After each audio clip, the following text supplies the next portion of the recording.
فأهلكناهم بذنوبهم وأنشأنا من بعدهم قرنا آخرین۔ اولم یروا، کیا انہوں نے نہیں دیکھا، کم اہلکنا من قبلہم، کہ ہم نے ہلاک کر دی کتنی قومیں، من قبلہم ان سے پہلے، من قرن قومیں، مکناہم فی الارض جنہیں ہم نے زمین میں بادشاہت اور سربراہی دی، ما لم نمکن لکم جو ہم نے تمہیں نہیں دی بادشاہت اور سربراہی جو انہوں کو دی تھی، وَأَرْسَلْنَا السَّمَاءَ عَلَيْهِمْ مِدْرَارًا اور ہم نے آسمان سے ان پر موسلادھار بارشیں برسائی، وَجَعَلْنَا اور ہم نے بنایا انہارا نہریں، تجری من تحتها الانہار جو بہتی تھی ان کے نیچے سے، تجری من تحتہم جو ان کے نیچے سے نہریں بہتی تھی، فَأَهْلَكْنَاهُمْ پس ہم نے ان کو ہلاک کر دیا، بذنوبہم ان کے گناہوں کی وجہ سے، وَأَنشَأْنَا مِن بَعْدِهِمْ قَرْنًا آخَرِينَ پھر ہم دوسری قومیں پیدا کی جو ان کے جانشین بنے، دوسری قومیں ہم نے بنائی۔ اس آیات مبارکہ میں اللہ رب العالمین نے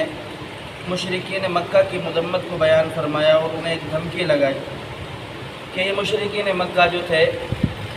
یہ اپنے آپ کو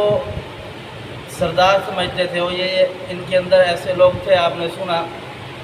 کہ اگر ہم محمد کریم صلی اللہ علیہ وسلم کی اطاعت کر لیں گے، اگر آپ علیہ السلام کی دعوت کو قبول کر لیں گے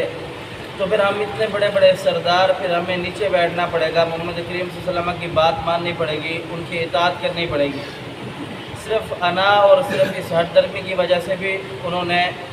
اللہ کے رسول پیارے حبیب پیغمبر علیہ السلام کی اطاعت نہیں کی، اور پھر صرف اطاعت ہی نہیں کی، مسلمانوں کو تکلیف بھی دی، رسول اللہ صلی اللہ علیہ وسلم کو یہاں تک کہ ہجرت کرنے پر مجبور کر دیا۔ تو اللہ رب العالمین نے اس آیات مبارکہ میں مشرکین مکہ کو ایک دھمکی لگائی ہے اور فرمایا کہ آپ اس چیز پر غرور کرتے ہو کہ آپ کے پاس مال بہت زیادہ ہے، یا اس چیز پر غرور کرتے ہو کہ اللہ نے آپ کو طاقت بہت دی ہے،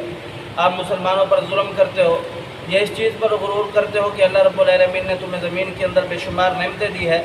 تو یہ جتنی بھی چیزیں ہیں اللہ رب العالمین نے تم سے پہلے بہت ساری قوموں کو ان سے زیادہ نعمتیں اور بادشاہتیں دی تھیں، لیکن اللہ رب العالمین نے جب ان قوموں نے اللہ رب العالمین کی نافرمانی کی، حد سے زیادہ تجاوز کیا، انبیاء کرام علیہ السلام کی مخالفت کی، تو اللہ رب العالمین نے انہیں عذاب دیا۔ اور ان قوموں نے کیا کیا؟ اللہ رب العالمین کی نافرمانی کی، اور اس کی وجہ سے اللہ رب العالمین نے عذاب دیا۔ تو آپ سے بڑھ کر کے اللہ رب العالمین نے ان قوموں کو بادشاہتیں اور نعمتیں دی تھی، تو آپ کو ایسی نعمتیں نہیں دی جو ان قوموں کو اللہ رب العالمین نے دی تھی۔ پھر آپ بھی اس بات کے تیار رہے، اگر آپ نے نافرمانی کی تو اللہ رب العالمین کا عذاب آپ کو بھی آ کر کے پکڑے گا۔ یعنی اس آیات مبارکہ میں اللہ رب العالمین نے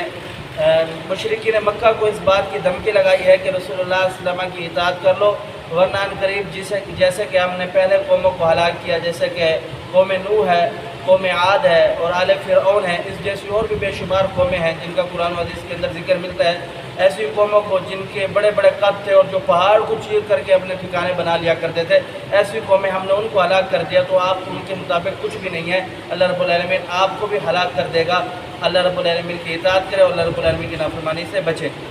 اللہ سمجھنے عمل کی توفیق دے، قول قولی ھذا، استغفر اللہ لی و لکم ولسائر المسلمین۔